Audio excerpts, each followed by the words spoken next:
How can God exist when there's so much suffering in the world?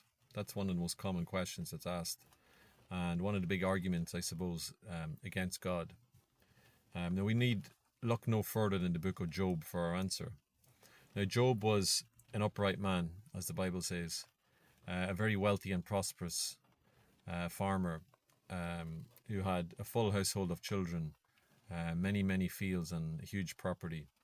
Now Satan made a bet with God that if he could persecute Job, his faithfulness would turn away from God.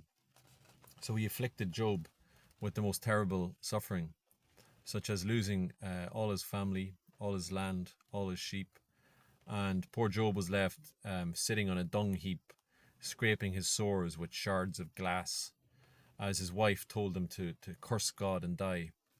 But Job never lost his faith.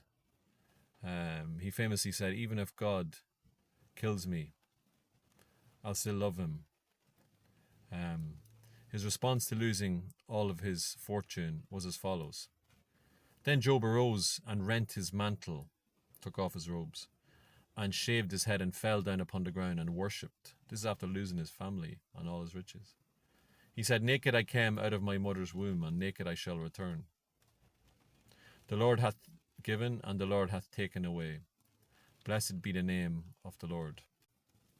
With the famous chapter 38 of Job, where one of the longest discourses where God speaks in the Bible, he famously reprimands Job and tells him, you question me, because Job at this stage was starting to not lose his faith, but starting to question God's motives.